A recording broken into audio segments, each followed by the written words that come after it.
काल दुपारनंतर पाऊस उघडला. मी आणि आत्या गेलो टॅमॅटो काढायला. दुपारच्या 3 वाजले होते. बघा रानात तर एवढं पाणी साचले, त्यातनंच टॅमॅटो कशी काढली.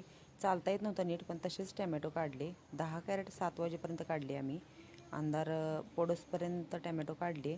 आणि सकाळी त्याचा भाव कळाला तर एक ते गेलेलं होतं कॅरेट 200 रुपये किलोने. आता खराब झालीत सगळी झाडं पण आमची, पावसाने सगळा प्लॉट गेलेला आहे. हे बघा तिकडे आत्या आहेत. आणि टॅमॅटो पण सगळे खराब झालेत. मध्ये पावसामुळे काय झालं, टॅमॅटोच काढता आले नाहीत. तसेच जाग्याला टॅमॅटोची हे झालेली आहेत, तडकलेली आहेत. पण जे म्हटलं आहेत उघडलाय पाऊस तर बसून काय करायचं, केवढे हाल चालू आहेत बघा. तर म्हटलं टॅमॅटो काढून घ्यावी.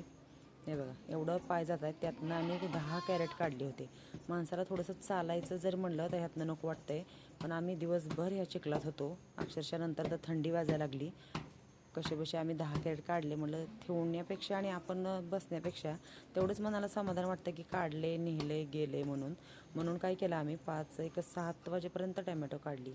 तर रात्री जेवणात काय बनवले ते मी तुम्हाला चला दाखवते व्हिडिओमध्ये. काय झालं होतं सकाळी, त्या माझ्या मैत्रिणीने मी तुम्हाला दुपारच्या व्हिडिओमध्ये म्हणलं की आम्हाला डबा दिलता. त्यातल्याच भाकरी चपाती शिल्लक होत्या. आणि थोडंसं मला मिरच्या खराब होतील, थोड्याशा परतून ठेसा करून ठेवावा. तिने काय केलं होतं, मला एक दोडका दिला होता. तो स्वच्छ मी साल काढला आणि पाण्यात टाकून धुवून घेतला. बघा इकडे साल काढून ठेवलं आहे.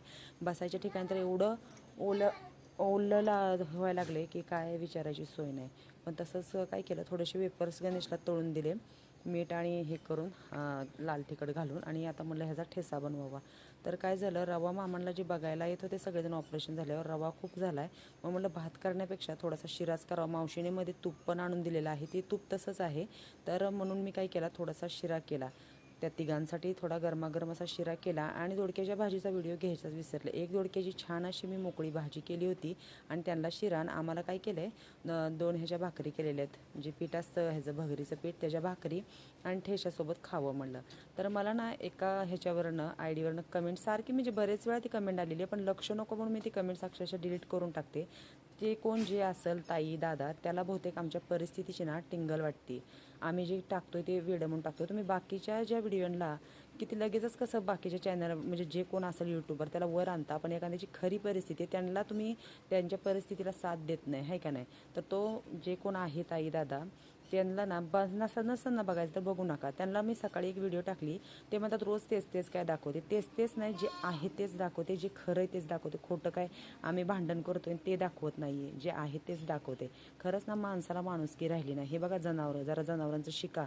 जनावरांच्या ना आता बोलले पण असते, पण नाकाची पण बराबर येणार नाही. सोडले का घर कसे बसतायत बघा. हे तर खरं आहे ना, रोज तेच दाखवू नका. तुम्हाला रोज तेच